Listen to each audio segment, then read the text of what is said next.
earth can anyone, even Nigel Mansell, survive something like this?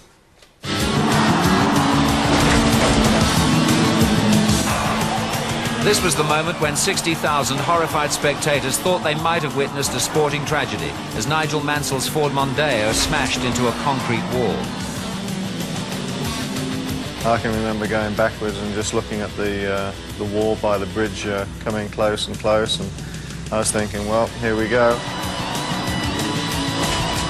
When you wake up an hour or so later and you're in hospital and you're in a lot of pain, you know how serious it was. The world of saloon car racing is one of high-speed action and danger, with cars travelling inches apart at speeds of up to 150 miles an hour. The driver who goes fastest may win, but the driver with the best-built car lives to win another day. In crash after crash, even the best of them is at the mercy of his equipment. There's a lot of luck involved when you have an accident. You can have a monumental accident and walk away from it. And you must never forget this, you can have a very simple accident and you might not walk away from it. So how did Mansell survive while his car ended up in the scrapyard? Mansell's life was saved by the meticulous attention to safety incorporated into the car by its designer, fellow racing driver Andy Rouse. We were confident that it was a very strong car because I normally drive the car, so I make sure it's strong. And, you know, there was a lot of damage to it, and the area that Nigel was sitting in was completely undamaged, which is exactly what we wanted to achieve. The quest for better safety has united car makers, drivers and race organisers. Manufacturers use the lessons they learn from the crashes of these super powerful racing cars to improve design of the family cars we drive every day. Research carried out at the Motor Industry Research Association sets the minimum limits. Their tests have given them invaluable knowledge of what happens to cars and people in high-speed crashes. At Andy Rouse's workshops, that information is used to take a normal family saloon and turn it into one of the country's most robust cars. Rouse is one of the world's top racing drivers with a record of 60 wins and 4 British championships under his belt. The £150,000 cars he builds are driven to the limits of their design performance, so safety features are crucial. They begin with the main structure of the car.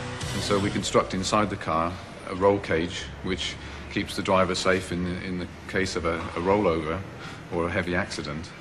And as you can see, there's lots of tubes going all directions which protect the driver from an impact in any direction. A quick get-out can be the difference between life and death, so a special quick-release seatbelt is standard. Fire is an obvious hazard, so the cars are equipped with an extinguishing system that can be operated with one flick of a switch by the driver. To prevent explosions, the fuel tank is made of special rubber. It's filled with foam to prevent the petrol swilling around. The seat is special too in the fact that it has a great deal of support on the shoulders and on the sides, so in the event of a side impact, the driver is securely held. And in addition, the driver is protected by a triple-layer fireproof suit and crash helmet. But Mansell fractured a rib and was knocked unconscious in his crash. So what went wrong? Well, not that much. The only thing that we found was that the seat had moved to the side towards the outside of the car, which is why Nigel's head hit the window. The seat brackets actually did move across, which wasn't a major problem. It did absorb some of the impact anyway, but that is an area now that we'll address and improve with the new cars that we're building. And next year, a net like the one you can see in this car replaces the window next to the driver to prevent serious head injuries.